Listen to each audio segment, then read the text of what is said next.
பாரதி ஒரு கவிஞர் அல்ல, ஒரு குரல். அந்த குரல் ஒரு தேசத்தை எழுப்பியது.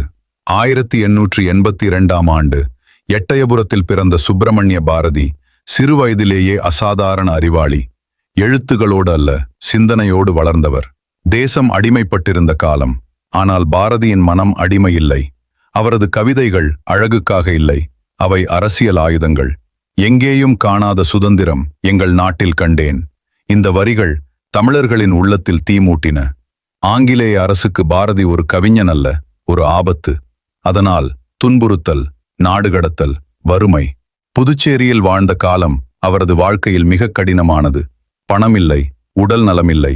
ஆனால் அவரது பேனா ஒருபோதும் நிறுத்தவில்லை. பாரதி பெண்களை அடிமையாக பார்க்கவில்லை. பெண்கள் சமமாக இருக்க வேண்டும். அவர் சொன்னது அந்த காலத்தில் ஒரு பெரிய புரட்சி. பெண்கள் கல்வி பெற வேண்டும், பெண்கள் சிந்திக்க வேண்டும், பெண்கள் சுதந்திரமாக வாழ வேண்டும்.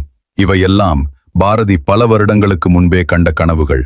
அவர் சொன்னார், உயர்ந்தவன் எவன் என்றால் அறிவு உயர்ந்தவன். மதம், ஜாதி, பிரிவு இவைகளை அவர் மறுத்தார். மனிதன் மனிதனாக இருக்க வேண்டும். இதுதான் பாரதியின் அரசியல். 1921ஆம் ஆண்டு வறுமையிலும் நோயிலும் அவர் மறைந்தார். ஆனால் பாரதி இறக்கவில்லை. அவரது கவிதைகள், அவரது சிந்தனை இன்றும் தமிழர்களை உற்சாகப்படுத்துகிறது. பாரதி ஒரு மனிதர் இல்லை, ஒரு எரியும் சிந்தனை.